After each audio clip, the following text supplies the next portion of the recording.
Welcome back to Home Sweet Home Cooking, again in the kitchen with my mother, Kathy, and I'm your sort of host, Rocky.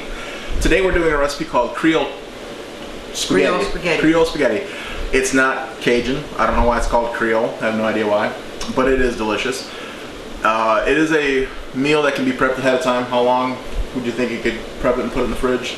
Well, I suppose you could do it in the morning and then bake it at night. Or leave it overnight and the one day and... Yeah. I think she's done that several times where she's had to work or is going to be out of town, where she'd, you know, put it in the fridge and then 2 days later we'd pop it in the oven and have Creole spaghetti. It's very delicious. It's cheesy. It's gooey. It's not your traditional spaghetti. It's more like a hamburger casserole with spaghetti and cheese and tomatoes. Yeah, pretty much. But it is good. So I got to start over on the stove. I'll meet you over there. So what we have going on over here is water has come to a boil, salted water, 1 small package of spaghetti. You can leave it whole if you want. My dad doesn't like it whole, he likes it in smaller pieces. So I'm going to break it into thirds.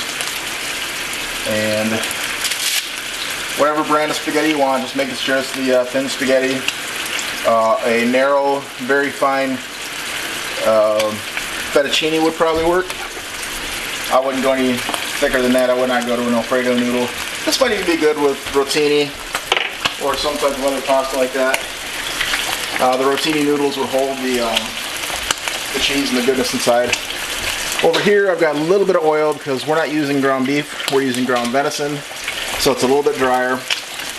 And I got it over medium heat. It's 1.5 pounds.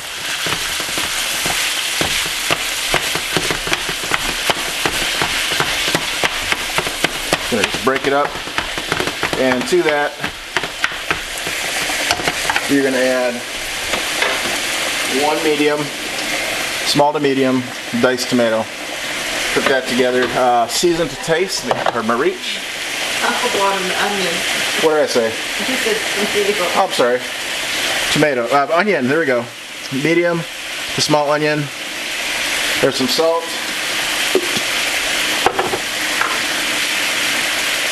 And pepper to taste.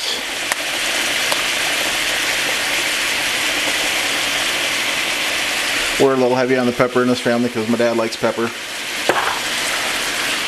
And we're just going to let that go until it's cooked through and browned. About the same time for the pasta to come out. You don't want the pasta to be completely cooked through because this is a casserole bake. It's going to get in the oven and it's going to get baked afterwards. So don't go all the way until it's completely limp. Leave it al dente. Let this cook down. I'll be back in a few minutes, which will be for you a few seconds.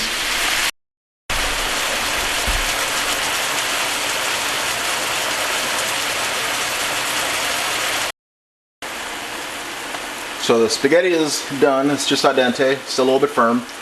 The hamburger and onion has been browned down. And next you want to add 3 to 4 tablespoons of flour. This will help thicken it. So just shy of a 1/4 cup, or about a 1/4 cup. Give that a stir. If you're using really greasy hamburger, you're going to want to drain that off. Like I said, we're using venison. There's a little bit of beef soup mixed in there, but it's generally pretty dry. You can probably put the flour in straight, but I'm going to cook this down just a little bit to help cook some of the raw flour taste out of it. Give it about a minute or 2. And when I get this cooked down, again for you it'll be a few seconds, for me it'll be a few minutes. I'll meet you over and we'll assemble this dish. Okay, it's time to assemble the Creole Spaghetti casserole. Let's recap what we got. We started with 1 small package of spaghetti, boiled to al dente, just a little bit on the firm side. Boiled in salt. Gonna add that to your casserole. We're using a 9x13. You can use a round casserole. You're gonna need a lid. We'll just cover this with foil.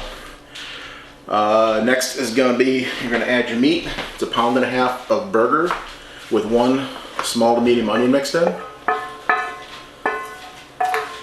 And once you got that cooked down, you add 3 to 4 tablespoons of flour to help make the gravy or help thicken it up. You're going to add 1 large can of diced tomatoes, which is 28 ounces, 1 pound 12 ounces, juice and all. hence the flour. 1 pound of Velvetta, is it? Yeah, the It's a small. small package. It should be 1 pound of Velvetta cheese. You want to have that diced up. And 1 cup. Refrigerated. And refrigerated makes it dice a little bit easier. And 1 cup of celery. We're using frozen celery because that's what we had.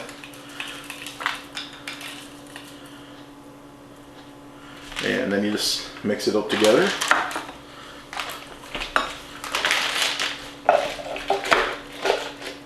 And we don't have the oven preheated or anything. We don't know. I'm not sure if we're going to cook this now or wait till right before we go to pick up my dad from dialysis. So I didn't preheat it. You want to kind of incorporate everything so it's evenly distributed. But when it does get time to bake, it'll be 350 for 1 hour. This is, I don't know if I mentioned it, this is a greased pan or greased casserole. We made this a couple weeks ago, and I filmed it. It just didn't turn out right. The video wasn't good, so this is a second take on this.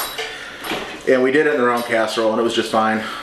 This is the way I remember it, is in the baking dish or the baking pan, just because that's what we had, and it was easily available, accessible for us to use at the time.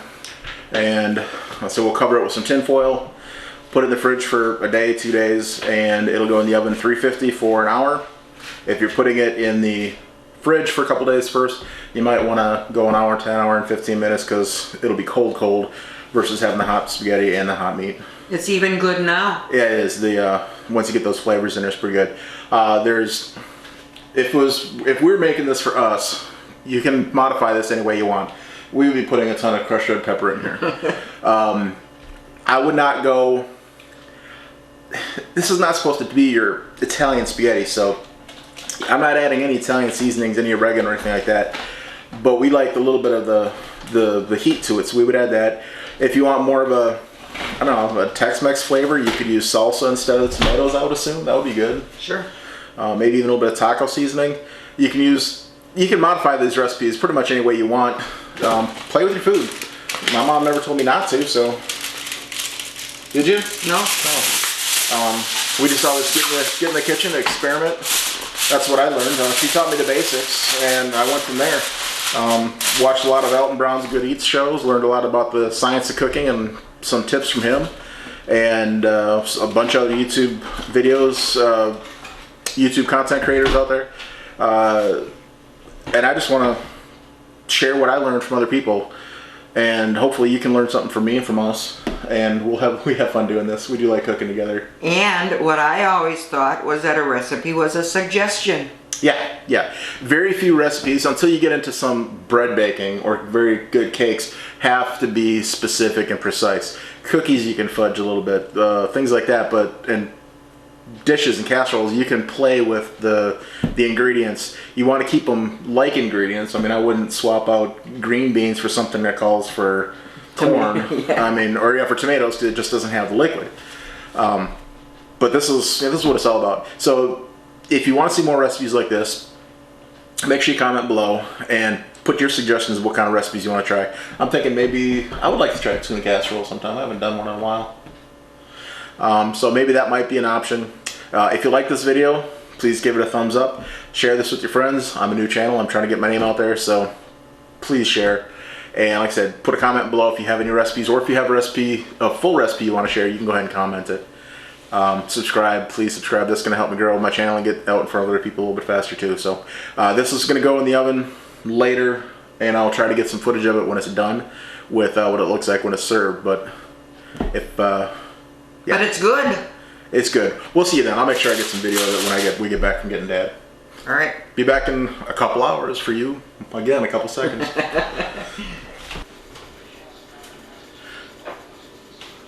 So the hour is up. The Creole spaghetti is done. And that's what it looks like. We lift it up, but that's hot.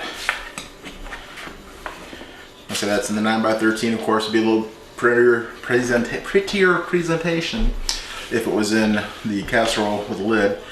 But this works just good for us. A little spoonful. cheesy, ooey gooey.